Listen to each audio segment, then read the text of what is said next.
안녕하세요. 사연 읽어주는 남녀입니다. 오늘도 와주셔서 감사드리며, 그럼 오늘의 사연 바로 소개해드리겠습니다. 엄마, 나 내일 준비물 사가야 돼. 엄마, 엄마. 어? 그래, 우리 딸. 뭐라고 했어? 엄마, 왜 그래? 요즘에 내 말도 제대로 안 듣고 무슨 생각해? 미안, 엄마가 좀 생각할 게 있어서 그만. 지난주에도 엄마가 준비 안 해줘서 나만 혼자 준비물 못 가져갔잖아. 이번에는 꼭 챙겨가야 된단 말이야. 그래, 미안해, 우리 딸. 엄마가 오늘은 꼭 챙겨줄게. 다시 한 번만 알려줘. 제가 이렇게 반쯤 정신줄을 놓고 살아가게 된 데에는 이유가 있었어요. 바로 남편에게 다른 여자가 생겼다는 사실을 알게 되었기 때문입니다.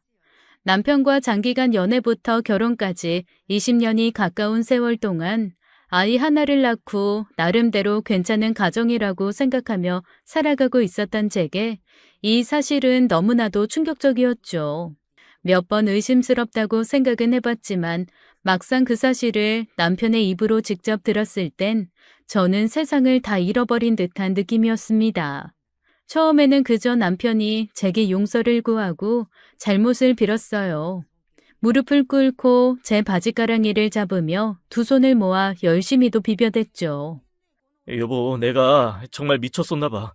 진짜 정신이 획가닥했었나 봐. 미안해. 정말 미안해. 이렇게 빌게 한 번만, 응? 딱 한 번만 용서해줘. 내가 여태껏 20년 가까이 믿고 있던 사람이 당신이 맞는지 나 너무 혼란스럽다. 네가 어떻게 나한테 이럴 수가 있는 거야? 세상 모든 남자들은 그래도 당신은 나한테 이러면 안 되지. 그래, 알아. 당신 나한테 너무 과분하고 항상 감사해. 내가 정신이 잠깐 어떻게 된 것 같아. 그러니까 이번만 눈 딱 감고 한 번만 좀 봐줘. 남편은 자신의 입으로 순순히 바람을 피웠다고 이야기를 했고 울며 불며 한 번만 봐달라고 사정을 했어요. 이 모습은 딸아이도 다 봤었습니다.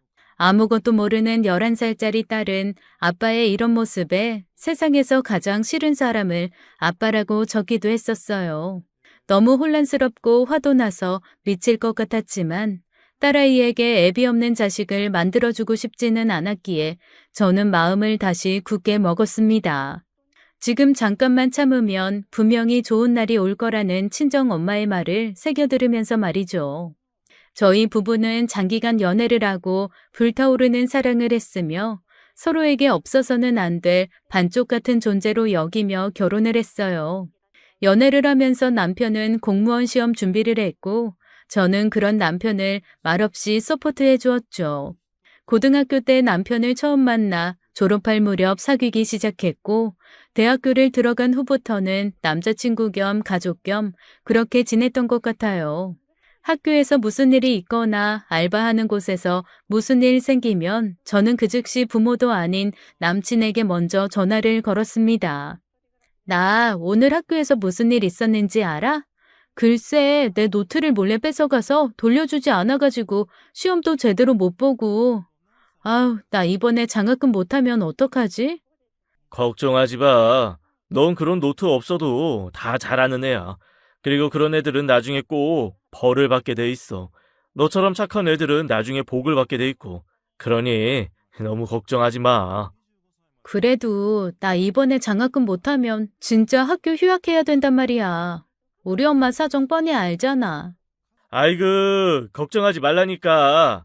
만약에 장학금 못하면 내가 휴학해서라도 너 학교 보내줄 테니까. 그런 걱정 하나도 하지 마. 내가 다 해줄게. 남친은 가진 것이 없었지만 늘 이렇게 저를 생각하는 마음은 엄청 컸습니다.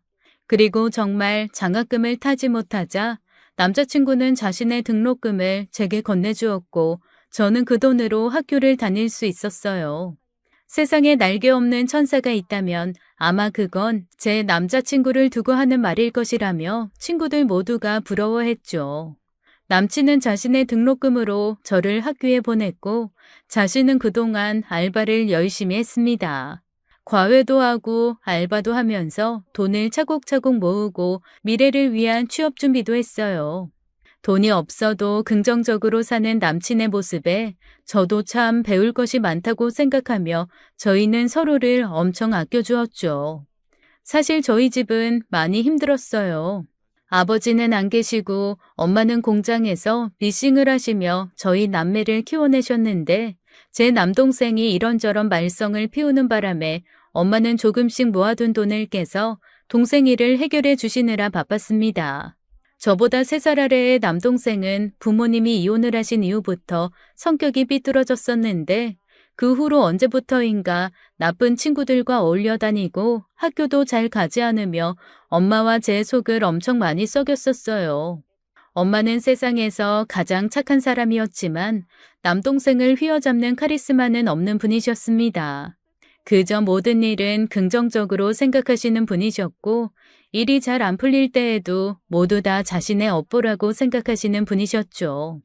한동안 그런 엄마가 아주 많이 답답했어요. 이렇게 살면 죽도 밥도 안 될 것 같다며 힘없는 엄마를 닥달한 적도 있었답니다. 엄마는 화도 안 나? 저놈의 자식 또 사고쳐서 엄마 돈을 그렇게 갖다 바쳤는데 엄마가 좀 딱 부러지게 혼을 내서 저놈 정신 좀 차리게 해줘. 언제까지 저러고 살게 놔둘 거야? 남들은 저 나이면 다 일하고 부모한테 효도할 나이잖아. 그러지 마. 쟤도 오죽하면 저러겠니. 그렇게 따르던 지혜비랑 이혼하고 나니까 저렇게 된 거 아니야. 불쌍한 애야. 우리가 조금만 기다려주자. 응? 그러면 언젠가 정신 차릴 거야. 기다려주긴 개뿔. 엄마는 딸내미 고생하는 건 안 보이고 아들내미만 보이는 거야? 엄마랑 나랑 이렇게 개고생하면서 저놈 뒷바라지만 하고 살 거냐고.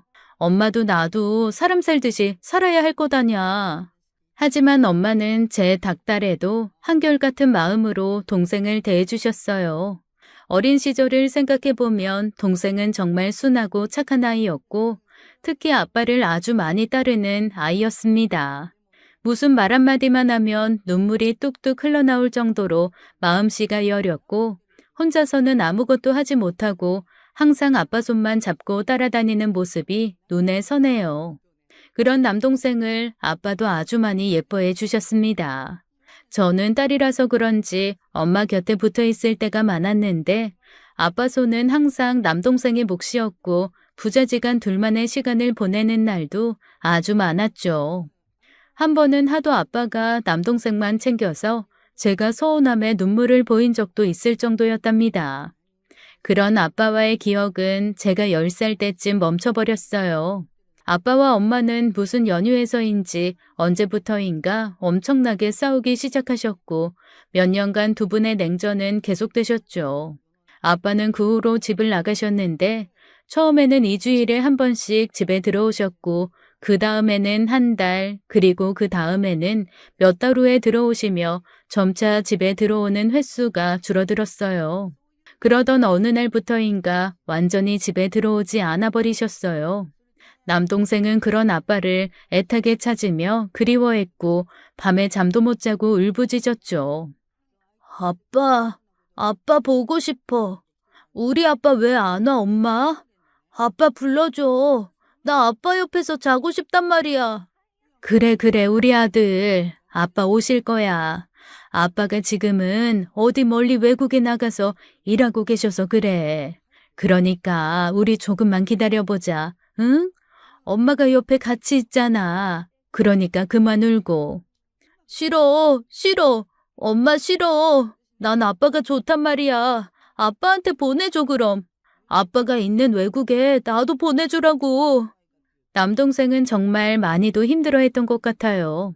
저야 뭐 아빠와 많이 붙어있을 시간이 없었지만 남동생은 저하고는 다르게 유달리 아빠에 대한 애착이 강하게 있었던 모양입니다. 그때부터였던 것 같아요. 남동생이 서서히 달라졌던 시기가 말이죠. 그 후로 남동생은 입을 꾹 닫기 시작했고 오죽하면 학교 선생님도 저희 엄마를 불러 상담까지 하셨답니다. 남동생이 이상하게 변하는 것을 보고 학교 친구들은 놀리기 시작했고 은근히 따돌림도 받았던 모양이더군요. 그렇다 보니 점점 반항심이 생기면서 난폭해졌고 불안해했으며 방황하기 시작했어요. 이렇다 보니 저는 성인이 되어서도 항상 남동생에 대한 고민이 많았었습니다. 엄마가 공장에서 미싱을 해서 번 돈을 남동생이 사고친 데에 수습을 하려고 쓰는 것도 정말 짜증이 났고 성인이 되어서도 그렇게 행동하고 다니는 남동생에게 항상 불만이고 답답했죠. 이런 제 고민을 누구보다 곁에서 잘 들어주고 해결해 주려고 나선 것도 바로 지금의 남편이었어요. 대학생 때라서 본인도 아직 어리지만 제 남동생을 만나서 이런저런 조언을 해주면서 참 잘 해주었답니다. 특히 바쁜 와중에 따로 시간을 내서 저 빼고 남동생과 둘이 만나 술 한 잔씩 마시며 친하게 지내기 시작했을 때는 제가 너무 고마워서 어쩔 줄을 모르기도 했죠. 그런 남친에게 저는 어쩌면 너무 많이 기대고 있었는지 모르겠어요. 단순하게 대학생 때 만나는 남친이 아니라 어쩔 때는 마치 제 아빠 같은 느낌도 들 정도였었습니다. 진짜 고마워. 나 솔직히 동생 때문에 너무 힘들고 너무 속상하고 그랬는데 오빠가 이렇게 신경 써주니까 내가 뭐라 할 말이 없네. 당연히 해야 될 일인걸. 네 일은 내 일이나 마찬가지인데 뭐. 나한테 미안해하지 않아도 돼. 어차피 나중에 결혼해서 가족이 될 거잖아. 정말? 정말 나랑 결혼할 거야? 아이, 그럼 당연하지. 내가 너를 얼마나 사랑하는데. 지금도 단 한순간도 떨어져 있고 싶지 않은데. 조금만 기다려. 오빠가 꼭 취업도 하고 돈도 잘 버는 사람 돼서 너한테 멋지게 프로포즈 할 거니까. 평생 손에 물도 안 묻히고 내 사랑만 먹고 행복하게 살자. 남친의 사랑은 이렇게나 넘쳐났어요. 남동생도 엄마와 제 말은 잘 듣지 않아도 제 남친이랑은 남자 대 남자로 어떤 유대관계 같은 것이 생겼는지 꽤 잘 따랐습니다. 저희 엄마도 그런 제 남친을 정말 좋은 사람이라고 말씀해 주셨죠. 세상에 이렇게 착하고 인성 좋은 사람 만나기 힘들다면서 결혼해서 제가 행복한 가정을 꾸릴 수 있을 것이라며 기대를 많이 하셨어요. 남자친구와 저는 같은 대학교에 다니지는 않았지만 서로의 학교 친구 선후배 등 모르는 사람이 없을 정도로 잘 지냈습니다. 서로의 학교 도서관에 가서 함께 공부도 했고 친구들과 자연스레 어울려 즐겼죠. 남자친구는 섬세하고 남을 배려하는 성격 때문인지 주변의 선후배도 참 잘 챙겨주긴 했었어요. 그래서 남친 주변에는 항상 사람들이 많았고 그 사람들이 힘든 일이 있으면 남친에게 연락도 많이 했었습니다. 이런 남친의 성격 때문에 대학교 졸업반이던 시절 저와 대판 싸움을 한 적이 있었는데요. 남친의 여자 후배가 지나치게 남친과 친밀하게 지내는 것을 제가 느꼈고 그로 인한 여러 가지 문제들이 발생했었죠. 그 후배는 저도 몇 번 함께 만나 얼굴을 잘 알고 있던 후배였는데 혼자 힘으로는 잘 해결하지 못하고 항상 남의 도움을 받는 스타일의 나약한 여자였었어요. 제 남친 성격상 힘든 일을 겪고 있는 후배들을 보면 항상 도와주는 스타일이라 꽤 여러 번 그 여자 후배에게 도움을 주었었나 봅니다. 제가 알고 있는 것만 3번쯤 되니까 아마 모르는 것도 상당히 많았을 테죠. 옷차림새도 핸드백도 모두 명품으로 가지고 다녔었고 대학생의 나이에 자동차도 끌고 다니던 여자 후배는 집도 꽤 잘 사는 모양이었어요. 좋은 동네에서 부유하게 자랐다고 저도 얼핏 들었던 것 같은데 그 여자 후배가 유난히도 제 남친을 많이 따랐었습니다. 그런데 한 번은 저와 만나는 날인데 그 여자 후배가 힘들다고 울면서 전화가 왔다며 그곳에 가야 한다고 하는 거예요. 미안해. 내가 좀 가봐야 할 것 같아서. 내가 이따가 연락할게. 오빠, 오늘은 나랑도 중요한 날이잖아. 2달 전에 이미 약속해 놓은 날이라고. 꼭 가야 돼? 무슨 힘든 일인데 그래. 그러게. 뭐 안 좋은 일이 있나 봐. 얘가 원래 조금만 힘들고 그러면 정신을 못 차리잖아. 내가 잠깐 들려서 무슨 일인지 대충 해결만 해주고 얼른 갈게. 어? 오빠가 걔 남친도 아니고 친오빠도 아닌데 굳이 그렇게까지 해야 돼? 나도 오늘은 오빠랑 같이 있고 싶단 말이야. 남친은 제게 미안하다고 하고 끝내 그 여자 후배에게 달려갔어요. 그리고는 몇 시간이 지나도록 연락이 없었고 제가 전화를 걸어도 받지 않았죠. 2달 전에 미리 잡아놓은 식사 자리는 무산이 되었고 제 기분 역시 산산조각이 나버렸습니다. 너무 화도 나고 비참하기도 하고 그냥 여러 가지 생각에 혼잡했어요. 남친은 그날 새벽이 다 되어서야 제게 전화를 걸었고 저는 이미 화가 잔뜩 나 있던 상황이라 전화조차 받지 않았습니다. 다음날 남친이 제 학교에 찾아와 용서를 빌었고 저는 여태껏 그래왔듯이 그날도 물 흐르듯이 넘어가 버렸어요. 그런데 문제는 그게 아니었어요. 그로부터 며칠 후 남친의 학교 친구들과 만나는 자리가 있었는데 그곳에서 그날의 일을 화두로 이야기하는 겁니다. 남친과 그 여자 후배는 그날 단둘이 술집에서 옆자리에 앉아 있었고 제 남친이 그녀를 안아주기까지 했다는 장면을 보았다는 거예요. 그것도 제가 전화를 걸었던 그 밤 늦은 시각에 말이죠. 너무 기가 막히고 황당해서 저는 그 자리에서 벌떡 일어나 나가버렸고 며칠간 남친의 전화도 받지 않고 냉정 관계를 유지하게 되었습니다. 남친은 그때 제게 무릎까지 꿇으면서 빌었어요. 저기 그게 아니야. 내 말 좀 들어봐. 안아준 게 아니라 걔가 하도 힘들다고 하면서 울면서 기대길래 그저 토닥토닥 해준 것뿐이라고. 그놈들이 그걸 일부러 그렇게 심하게 얘기한 거라니까. 오해하지 마. 어? 아이 제발 오해하지 마. 오해? 오해는 무슨 오해? 사실이잖아. 오빠는 나와의 약속을 어겼고 그 여자랑 단둘이 새벽까지 있으면서 내 전화 피했잖아. 토닥토닥 이건 어쨌건 어깨도 빌려주고 안아준 것도 맞네. 뭐야? 양다리야? 그렇게 걔가 좋으면 연애를 해 차라리. 나랑 끝내라고. 그때 저는 너무 화가 치밀어 올라서 끝내자는 이야기를 했었지만 남친은 제게 끝까지 용서를 구했고 결국 일주일 만에 저희는 다시 화를 풀고 이전의 모습으로 돌아갔었습니다.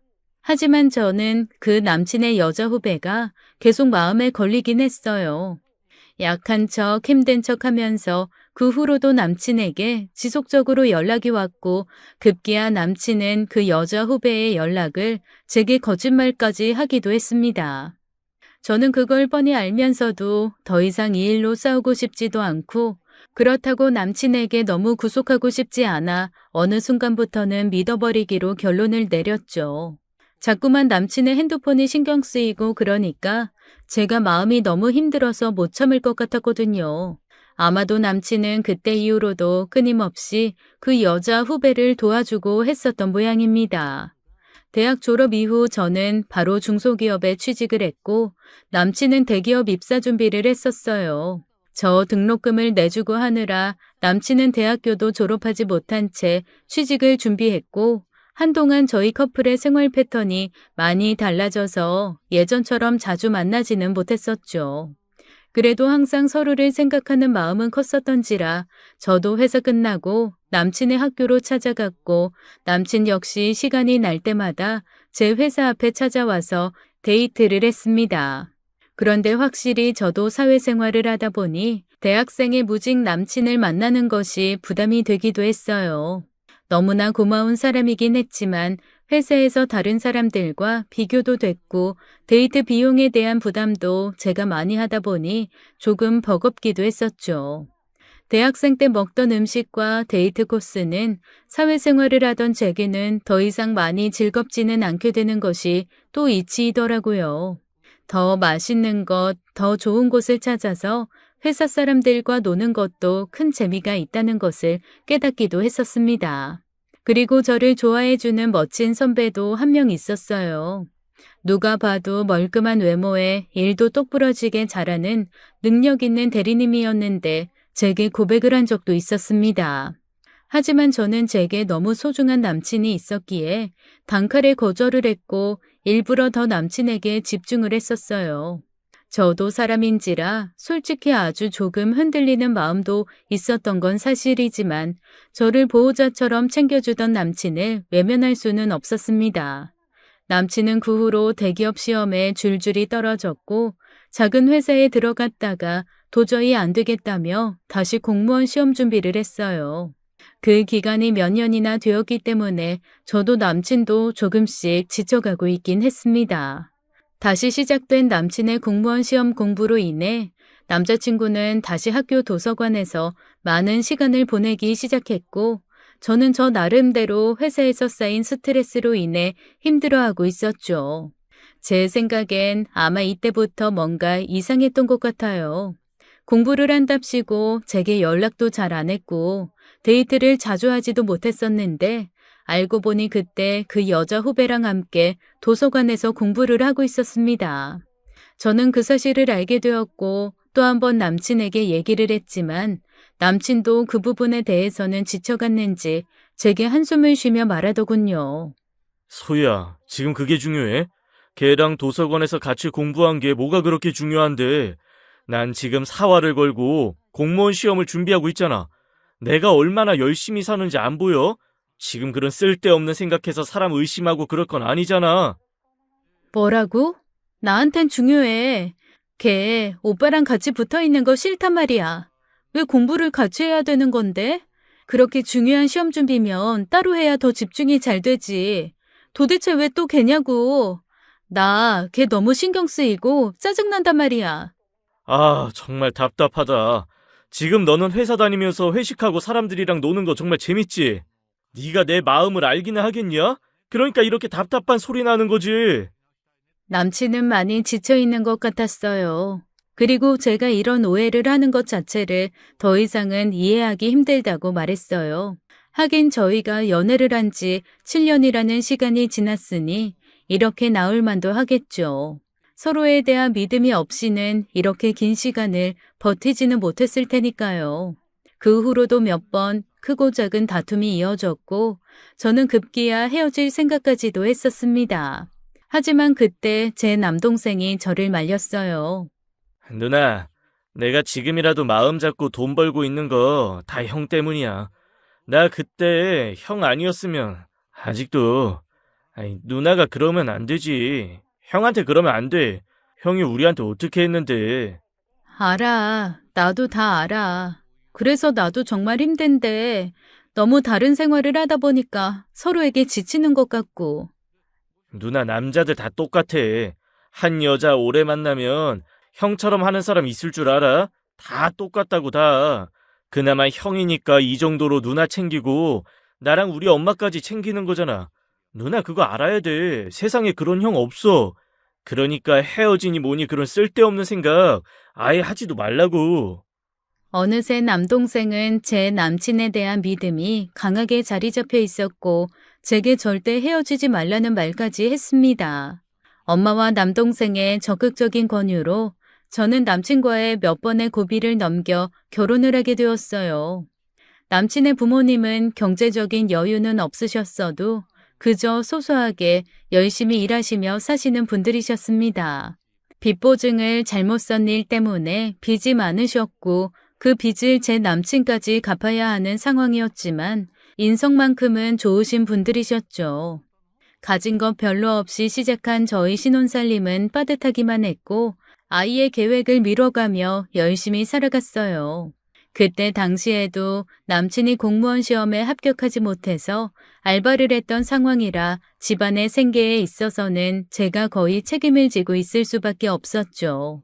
저는 새벽에 일찍 일어나 제 출근 준비를 하며 남편의 도시락까지 챙겨가며 생활했어요. 대출로 시작한 살림이니 어떻게든 돈을 아껴야만 했었죠. 남편과 저는 정말 서로 합심을 해서 노력을 했지만 공무원 시험은 번번이 불합격하게 되었고 결국 남편은 버티고 버티다 작은 회사에 들어가게 됩니다. 그리고 저는 얼마 후에 아이가 생겨버렸죠. 계획대로라면 3년 후쯤 대출금을 어느 정도 갚은 후에 임신을 했어야 하는 것이 맞았지만 덜컥 임신이 되고 입덧까지 심해지게 되어 저희의 생활은 조금씩 힘들어져 갔어요.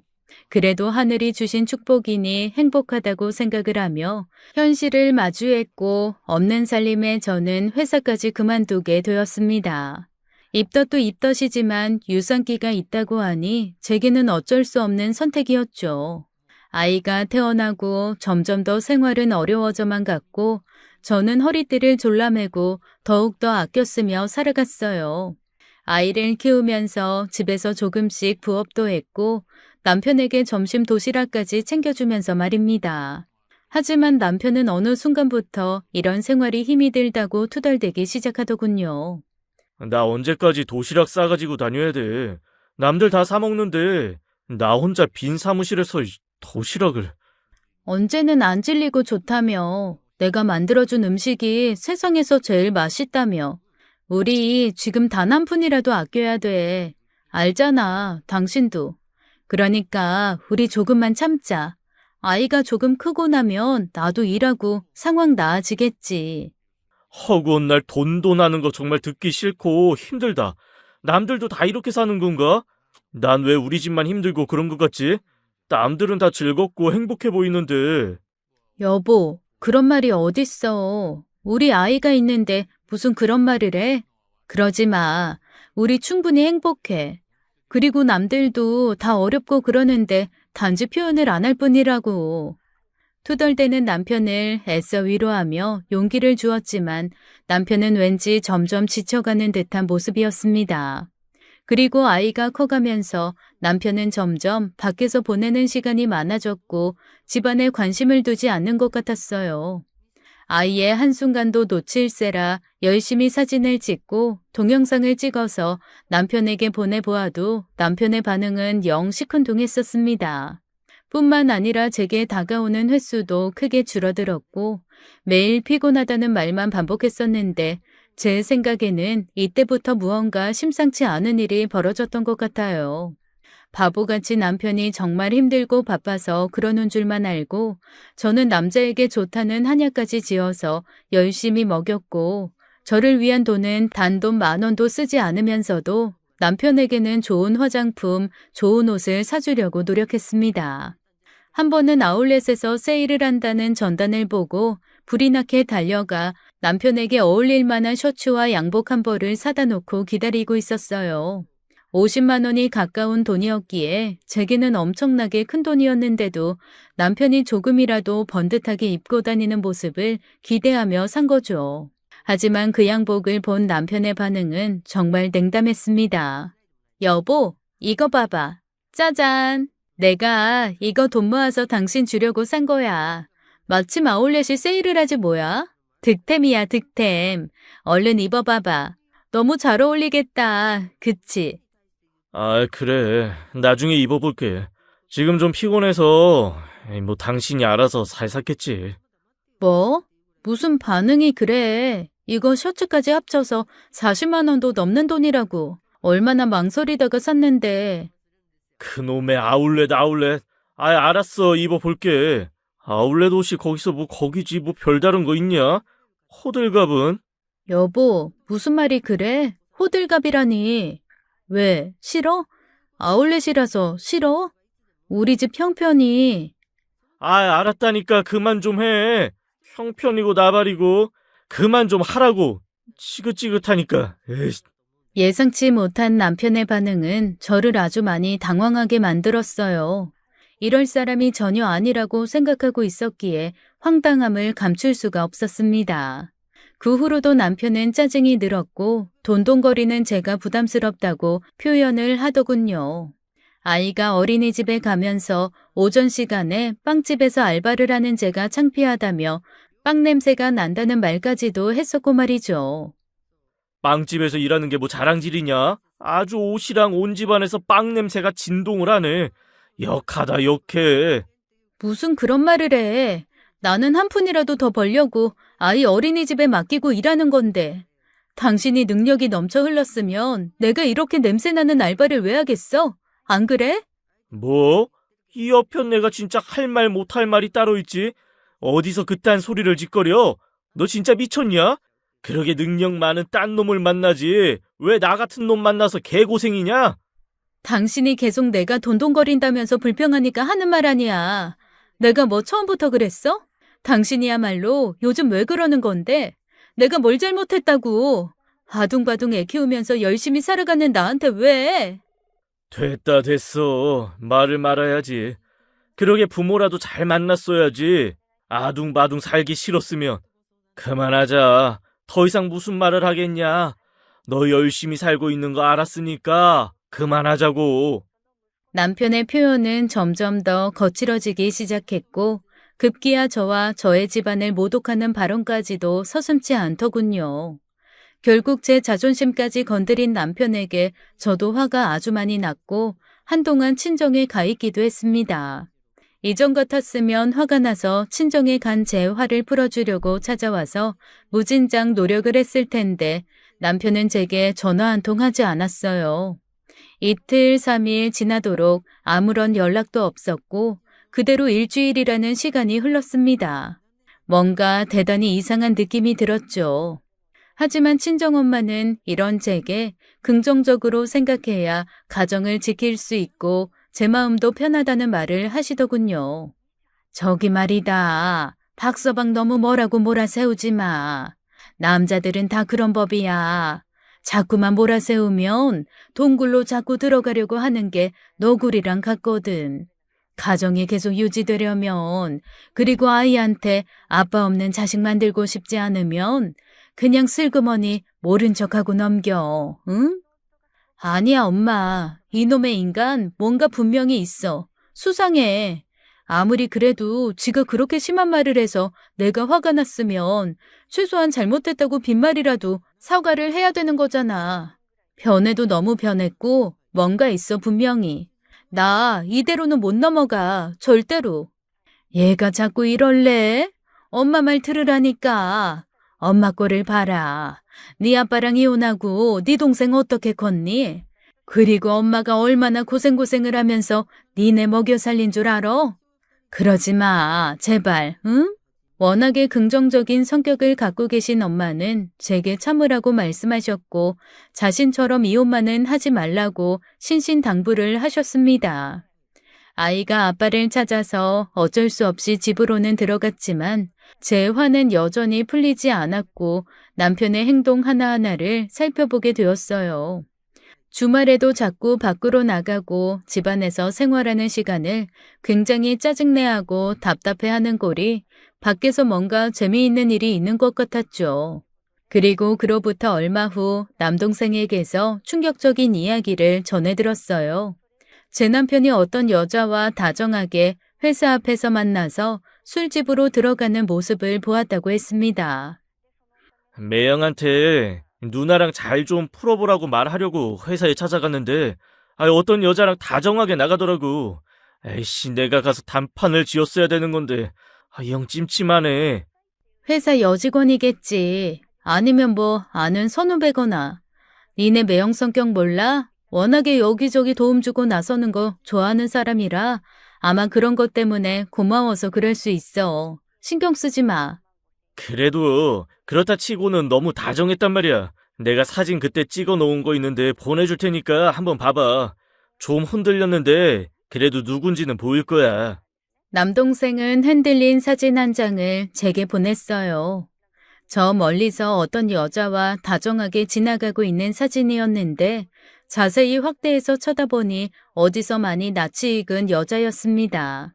큰 키에 긴 생머리를 한 여자는 명품백을 들고 고급스러운 옷차림을 하고 있었고 잠시 후 저는 그녀가 누군지 알게 되었어요. 그녀는 바로 대학교 때 남편의 후배이자 제가 늘 거슬리게 생각했던 그 여자였습니다. 제가 분명히 그 후배에 대해서 불편하게 생각하는 것을 알고 있는 남편이었기에 연애 시절부터 그녀와 연락하고 있다는 것을 제게 숨겼었거든요. 그런데 결혼하고도 한참이나 시간이 흐른 지금에서도 만나고 있다니 너무 놀라울 수밖에 없었습니다. 기가 막히고 황당한 마음에 손이 다 부들부들 떨리기까지 했어요. 생각할수록 너무 화가 나서 참을 수가 없었고 결국 잠시 후에 남편에게 전화를 걸어 마구 소리를 질러버렸죠. 그러자 남편은 저를 비웃듯 콧방귀를 뀌면서 이해할 수 없다고 말을 했습니다. 넌 정말 이해하기가 힘든 스타일이구나. 대학교 후배인 거 몰라? 야, 아무리 부인이라도 그렇지. 어떻게 이런 것까지 간섭을 하고 미행을 하고? 난 진짜 네가 이런 애인 줄은 상상도 못했다. 하다 남의 뒤까지 밟냐? 허위가 없어가지고는. 그리고 내가 뭐 죄졌어? 여자 후배가 일 도와줘서 고맙다고 밥 한 끼 사준 거 그게 뭐가 죄냐고? 아이 당장 끊어. 답답해, 이씨, 답답한 년. 그날 남편은 집에 돌아오지 않았어요. 그리고 그 후로 저희 부부는 정말 많이 멀어지고 말았습니다. 그렇게 조잘조잘 일상에 대해 떠들며 이야기하던 저희는 딱 아이와 관련된 할 말만 하기 시작했고 서로에게 관심도 두지 않은 상태가 되었던 것 같아요. 더군다나 부부관계는 몇 달, 아니 몇 년 동안 단 한 번도 하지 않을 정도가 되어서 이제는 너무나도 서먹서먹해져 버렸습니다. 뭐가 정답인지도 모르겠고 다시 남편에게 다가가고 싶은 마음도 있었지만 남편의 행동은 여전히 저를 너무나도 힘들게 했고 수상했었어요. 저희는 그렇게 몇 년을 보냈습니다. 연애할 때와는 완전히 다르게 거의 남남처럼 살아갔던 것 같아요. 그러는 동안 남편에게는 옷차림과 구두, 시계까지 명품이 많이 생겼죠. 어디서 났느냐, 무슨 돈으로 샀느냐고 따져 물어보아도 그냥 아는 사람이 쓰다가 질려서 줬다는 말만 반복할 뿐 제대로 대답도 하지 않는 모습을 보고 저도 많이 내려놓게 되었던 것 같습니다. 그리고 남편에게 술에 쪄들어 집에 들어온 어느 새벽에 드디어 문제가 발생했어요. 남편의 핸드폰 진동 소리가 제 잠을 깨웠고 거래처 김 사장이라고 쓰여있는 전화의 통화 버튼을 누르니 어떤 여자가 남편을 애타게 찾고 있었습니다. 오빠, 오늘 같이 있어준다고 했잖아. 왜 들어간 거야? 그년 싫다며. 단 한순간이라도 같이 있기 싫다며. 얼른 다시 와. 얼른 우리 집에 다시 오라고. 나 우리 아빠한테 다 말했어. 오빠 유학까지 보내준대. 나랑 같이 유학 가서 새 출발하자. 그러면 되잖아, 오빠. 야, 너 뭐야? 너 어디 무서운 줄도 모르고 새벽에 전화를 걸어서 짓거려? 너 박유진이지? 이게 정말 대학교 때부터 그렇게 꼬리를 치더니. 참나, 웃기는 소리하고 자빠졌네. 꼬리는 무슨 꼬리? 껍데기랑 살고 있으니 기분 좋냐? 오빠 나랑 유학 갈 거니까 그런 줄 알아. 우리 외국에서 새롭게 다시 시작할 거라고. 이런 쓰레기 같은 년? 너 이러고도 무사할 줄 알아? 어디서 더러운 게 남의 애 딸린 유부남한테 이딴 소리를 해? 닥치지 못해? 하늘이 무섭지도 않냐? 내가 소문 다 퍼뜨릴 거야. 어디 그때도 이렇게 짓거릴 수 있나 두고 보자. 너무 떨려서 말까지 더듬거리며 그녀에게 소리를 질렀고 결국 그 새벽에 사단이 나고 말았습니다. 술에 취해 인사불성이 된 남편은 제가 그녀와 통화한 줄도 모르고 코를 골며 자고 있었고 제가 발길질을 하며 일어나라고 소리를 쳐도 절대로 깨어나지도 못했죠. 아이는 놀라 잠에서 깨서 울었고 저는 아이를 붙들고 같이 울었습니다. 결국 한참을 울다 아이는 지쳐 잠이 들었고 저는 뜬 눈으로 밤을 지새웠어요. 다음날 모든 사실을 알게 된 남편은 제게 잘못했다며 무릎을 꿇고 싹싹 빌기 시작했고 앞으로는 가정에 충실할 것이라며 각서까지 썼습니다. 여보, 제발, 아유, 제발 한 번만 봐줘. 나 진짜 미쳤었나 봐. 내가 잠깐 정신이 딴 데 나가 있었어. 걔가 하도 나 붙잡고 좋다고 그래서, 아이, 내가 그래서 실수한 거야. 나 정말 그럴 마음 전혀 없어. 그 잘난 년 집에서 유학 보내준다는데 왜 가지 그래? 이런 쓰레기 같은 놈아. 내가 너가 어떤 인간인지 나중에 우리 딸 크면 다 말할 거야. 우리 동창생들한테도 싹 다 말하고 당신 어디 취직도 못하게 만들어버릴 거라고. 이런 더러운 놈. 그래. 그건 일단 나중 문제고, 나 걔랑 끝났어. 인연 끊었다니까? 이제 안 만나. 절대로 안 만나. 아이, 그러니까, 이번 한 번만, 응? 이번 한 번만 좀 봐주라. 내가 너무 생활이 힘들어서, 잠깐 정신이 나갔던 거야. 아유, 제발 여보. 처음에는 이렇게 잘못했다며 손이 발이 되도록 비는 남편을 어쩔 수 없이 용서해 주기로 했습니다. 다시는 만나지 않는다는 각서도 썼고 우리 가족과 아이에게 전념하는 것 같은 행동을 보여주었기에 어쩔 수 없이 믿어보기로 했죠. 아이가 있었기에 애비 없는 자식은 만들고 싶지 않았기에 참고 또 참으며 가슴을 후벼 파는 고통을 참아냈어요. 하지만 그 후로 1년간은 잠잠하던 남편이 또다시 변하기 시작했죠. 그리고 급기야는 제게 먼저 이혼을 하자는 말까지 했습니다. 이렇게 사는 인생이 너무 지긋지긋하고 그 여자가 외국에 나가서 유학까지 시켜준다고 했다며 새로운 인생을 살고 싶다는 말을 하더군요. 어찌나 기가 막히고 황당하던지 웃음밖에 나오지 않았어요. 남편은 어렸을 때부터 부모님이 진 빚 때문에 많이 힘들어 했었습니다. 작은 공장에 다니고 계신 부모님이 빚 보증을 잘못 써셔서 남편이 일찍이 빚을 갚는 데에 많은 노력을 했던 모양이에요. 게다가 제 학비에다가 제 남동생도 가끔씩 도와주었으니 어린 나이에 감당해야 할 몫이 너무나 컸기도 했습니다. 그러면서 자신은 이제 새 출발하고 싶다며 놓아달라는 말을 하더군요. 그래, 2판, 4판 나도 할 말은 좀 하자. 야, 내가 어떻게든 가정 지켜보려고 1년 넘게 노력을 해봤는데 안 될 것 같다. 내가 할 수 있는 최선을 다해도 내 마음은 여전히 변하지가 않아. 나 걔 너무 좋고 걔 없이는 못 살 것 같아. 나한테 좋은 옷도 사주고 외제차도 사준대. 아이 그리고 유학도 보내준다지 뭐냐. 당신도 알지? 나 공부하고 싶어 했던 거. 근데 네 학비 대주고 알바하느라 제대로 공부 한번 못 해보고 야, 나 이제 좀 내 인생 잘 좀 살아보자. 뭐? 너 그걸 말이라고 하니? 너 정말 어떻게 이런 말을 할 수가 있어? 결혼했으면 책임을 져야지. 저 자식 먹여 살릴 생각을 해야지. 지금 뭔 생각하는 거야? 너 정말 미쳤어? 어? 모르겠고 이제 이런 거 다 지긋지긋해. 나 혼자만 생각하고 살 거야. 야, 애는 네가 키워라. 내가 양육비는 잘 챙겨줄게. 걔가 뭐가 아쉬워서. 걔네 부모가 뭐가 아쉬워서 너같이 나이 먹은 유부남한테 유학을 보내줘. 정신 차려 이놈아. 너 그거 말도 안 되는 환상이라고. 꿈 깨 제발. 참나, 네가 나를 얼마나 무시했길래 그렇게밖에 생각을 안 하냐? 나도 걔한테서 엄청나게 대우받고 존경받는 멋진 남자라고. 걔네 부모님도 나 엄청 좋아하셔. 남편의 말을 듣고는 정말 어안이 벙벙했어요. 거의 반 정신이 나간 상태가 되어버리고 말았고 하루 종일 무슨 생각을 하면서 사는지 모를 정도로 정말 멍하게 있었습니다. 모든 사실을 알게 된 저희 친정엄마는 저 몰래 남편을 찾아가서 끝까지 회유를 하고 부탁까지 하셨나 보더라고요. 하지만 남편은 정말 잔인할 정도로 냉정하게 친정엄마를 거절했고 그 모습을 본 남동생이 너무 화가 나서 주먹으로 흠씬 두들겨 패주었다고 들었습니다. 결국 저희 부부는 이혼을 했어요.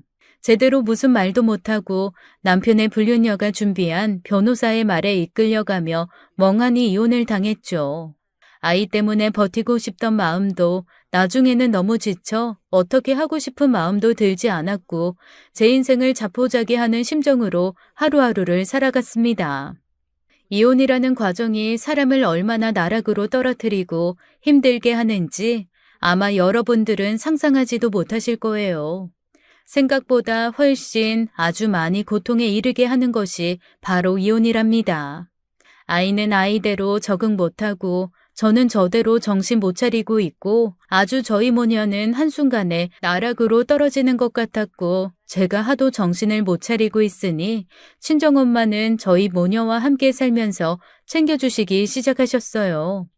하루에도 몇 번씩 울었다 웃었다 미친년처럼 방황하던 저는 엄마와 남동생 손에 이끌려 정신과에 가서 우울증 약을 처방받아 먹기 시작했습니다.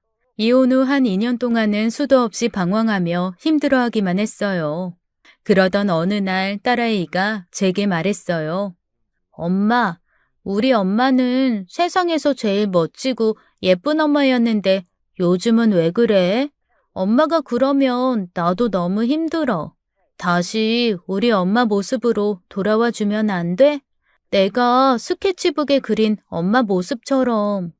우리 딸, 미안하다. 정말 미안해. 이 엄마가 못나서 그래. 미안해. 엄마 다시 예전으로 돌아갈게. 조금만 기다려줘. 딸아이의 진심을 알게 된 저는 그날 이후부터 세상과 맞서 싸워 가기로 결심했습니다. 제가 이런 꼴로 살고 있는 것이 오히려 그 연놈들을 도와주고 있는 것 같았어요. 제 딸 앞에서도 당당하게 살아가는 것이 엄마로서 해야 할 역할이라고 생각이 번쩍 들었죠. 저는 그때부터 미친 듯이 일을 하기 시작했고 친정엄마가 아이를 봐주신 덕분에 식당 일부터 하나씩 차근차근 했습니다. 일단은 몸이 힘들어야 잡생각이 안 들 것 같아서 일부러 더 힘든 일을 골라서 했던 것 같아요. 만신창이가 되어 피곤한 몸을 이끌고 딸아이 얼굴에 입을 맞추며 잠이 드는 그 순간은 적어도 그 못된 연놈들 생각이 나지 않으니 오히려 더 좋았습니다. 그로부터 1년이 더 지나고 나서 저는 우연히 대학교 선배가 하는 사업체에 들렀고 그곳에서 함께 일해보자는 제안을 받게 되었어요. 그 여자 선배는 이혼 후에 홀로서기를 하며 사업을 시작했는데 일이 너무 바빠서 일손이 모자른데 마땅히 주변에 믿을 만한 사람이 없다고 했습니다. 저는 나름대로 책임감도 강하고 그 선배와 친하게 지냈기 때문에 제가 진국이라는 것을 그 선배도 잘 알고 있었죠. 결국 그렇게 저는 아무것도 모르는 상태로 선배의 일을 돕기 시작했어요. 그때 제게는 가진 것이 없고 체력 하나만 갖고 있었기 때문에 정말 엄청나게 부지런하게 일을 하고 움직였습니다. 타고난 성실함과 부지런함으로 매일매일 최선을 다했고 선배도 이런 제 모습에 감동을 하게 되었죠. 그리고 그로부터 2년 후쯤 저는 그 회사에 지분을 함께 넣은 동업자로 발전할 수 있었습니다. 회사는 엄청난 속도로 발전을 했고 둘이 있던 사무실이 어느덧 10명의 직원과 함께 하게 되었어요. 많은 매출과 더불어 수입도 많이 늘어났고 저는 일단 아이와 친정엄마가 함께 사는 집부터 옮기기 시작했어요. 보다 편리하고 생활 여건이 좋은 곳을 알아보다가 오피스형 고급 아파트로 이사를 가게 되었습니다. 평생 살면서 제가 이런 집에서 살아볼 수 있을 것이라는 상상은 단 한 번도 해보지 못할 정도로 고급스러운 집이었어요. 만약 그때 제가 정신줄을 놓고 그저 그렇게 살아갔다면 아마 지금쯤 단칸방에서 가난에 허덕이며 살아가고 있었겠죠. 남편은 이혼을 할 당시 아이의 양육비를 굉장히 낮게 책정했었습니다. 아이도 한 명인데다가 제가 그 당시에 거의 정신병에 걸릴 정도로 힘이 없는 상태였던지라 양육비 때문에 더 많이 싸우고 싶은 마음도 여력도 없었죠. 그런 제 상황을 이용해서 남편과 그녀는 아주 나쁘게도 최소한의 양육비만 겨우 주고 있었어요. 그리고 더욱 황당했던 것은 이혼 후 1년 정도는 아이를 보러 오더니 그 후로는 아이도 잘 보러 오지 않았습니다.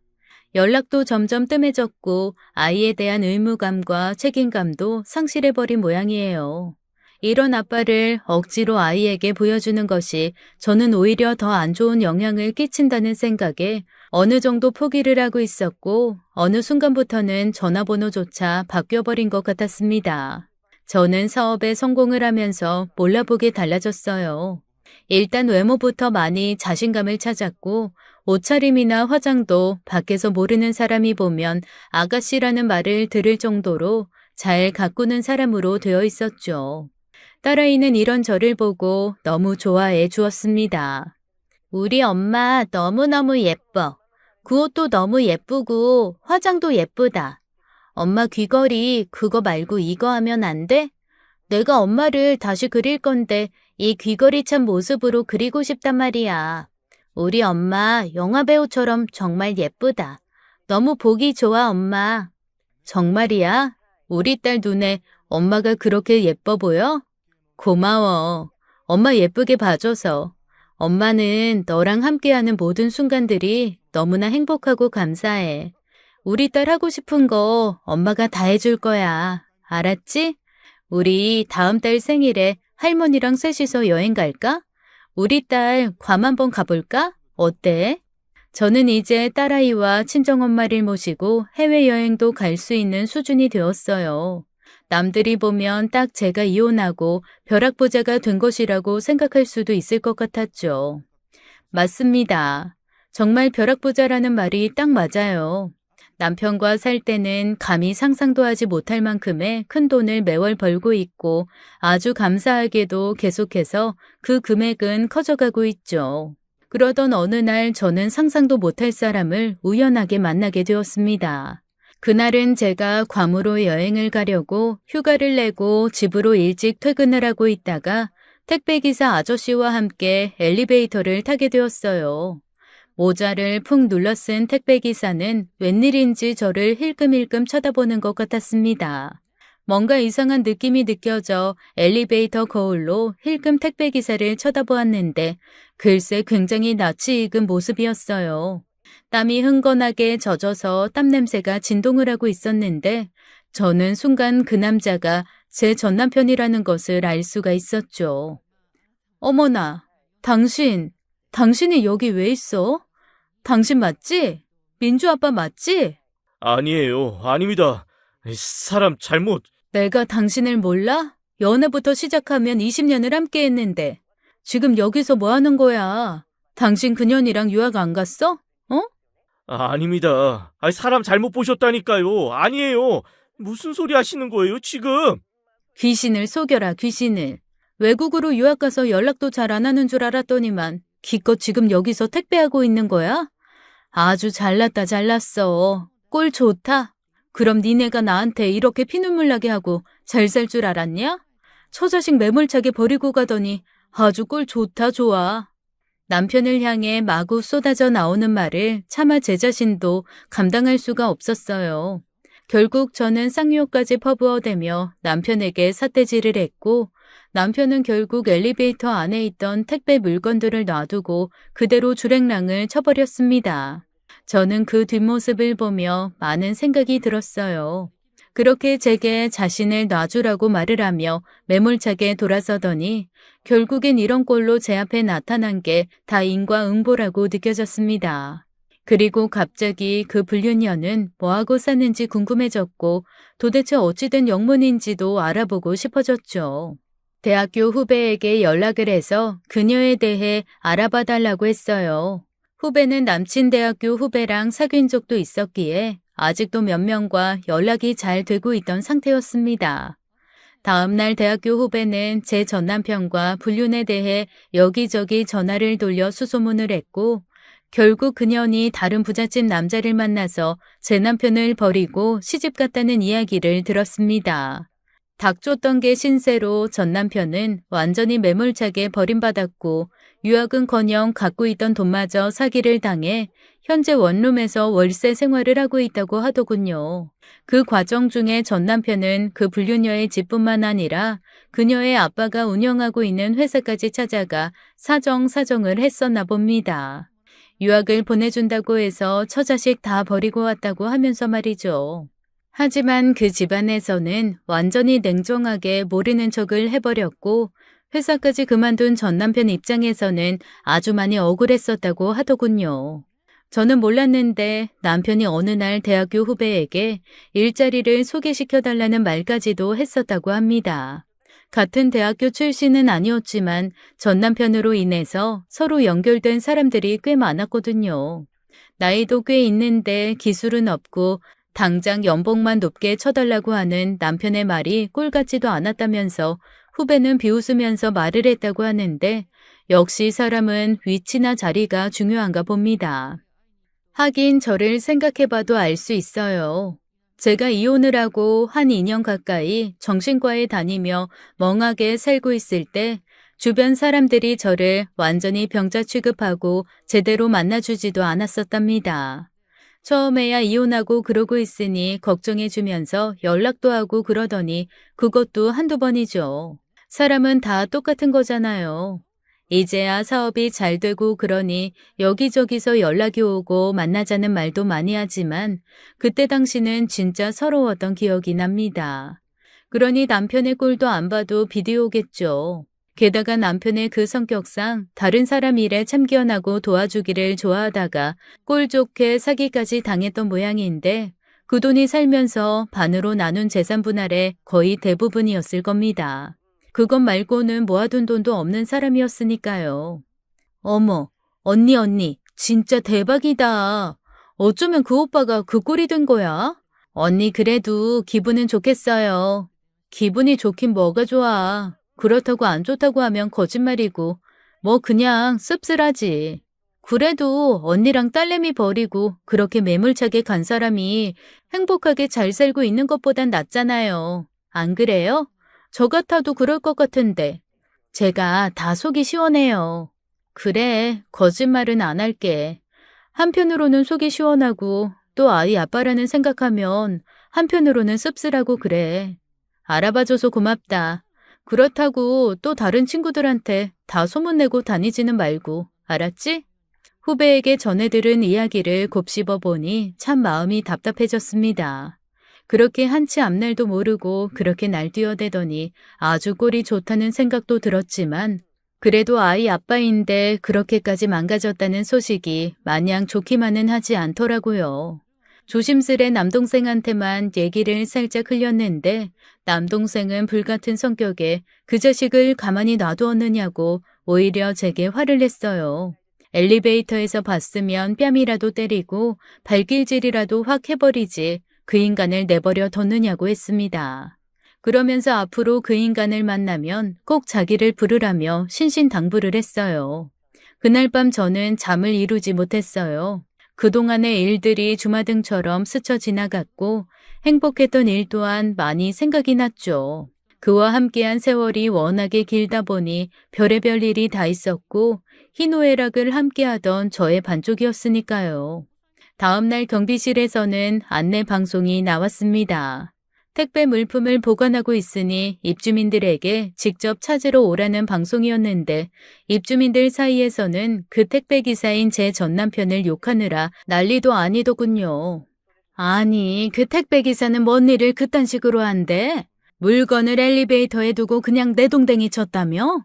미친 거 아니야? 아주 돈을 날로 벌려고 작정을 했구만. 내가 안 그래도 어젯밤에 전화해서 아주 쌍욕을 퍼부어줬어. 그딴 식으로 할 거면 당장 일 그만두라고. 요즘은 아주 돈 쉽게 벌라고 안달이 나서는. 안 그래요, 애기 엄마? 아, 네, 그쵸. 책임감 있게 일을 해야죠. 맞는 말씀이세요. 남편은 이미 벌을 받고 있었습니다. 그 내연녀한테 버림받고 사기를 당해 힘든 나날을 보내고 있는 데다가 택배를 기다리는 사람들한테까지도 욕을 먹었으니 제가 굳이 욕을 하지 않아도 배가 부를 만큼 많이 먹고 있는 듯해요. 지금도 가끔 연애하던 시절을 떠올려 본답니다. 저를 보호자처럼 아껴주고 챙겨주던 그 모습. 아마도 그때 그 모습만큼은 진심이라고 믿고 싶네요. 아름답고 행복했던 추억마저 거짓이라고 생각하고 싶지는 않습니다. 그 후로 저는 딸과 친정엄마와 함께 괌으로 가서 실컷 놀고 먹고 쇼핑도 하고 돌아왔어요. 아이에게는 차마 아빠가 택배기사 일을 한다는 말은 하지 못했고 그저 멀리서 일을 열심히 하느라 잠시 동안 만나러 오지 못한다고 좋게 포장해 주었습니다. 어쩌면 아이에게는 아빠에 대한 안 좋은 기억을 만들어주고 싶지 않았는지도 모르겠어요. 저 역시 아빠가 없이 자랐기 때문에 힘들고 어려울 때마다 아빠를 정말 많이 원망했었으니 말이죠. 아이가 이제는 어리지만은 않아서 제 말을 다 믿어줄지는 모르겠지만 그래도 엄마로서 최대한 이렇게 하는 것이 맞다는 생각이 들었습니다. 제 딸은 부디 자신을 낳아준 아빠를 원망하지 않고 그저 핏줄이 땡기면 언제든지 보러 갈 수 있는 그런 사람으로 남아있기를 간절히 바랄 뿐 더 이상의 욕심은 없어요. 잠시 올려다본 오늘 하늘이 참 맑고 푸른 것 같습니다. 저희 가족의 인생도 앞으로 이렇게 늘 맑은 날만 계속되길 바라며 이 글을 마칠게요. 여러분 모두 행복하세요. 지금까지 사연 읽어주는 남녀였습니다. 끝까지 함께 해주신 여러분 감사드리며 저희는 다음 사연으로 돌아올게요. 감사합니다.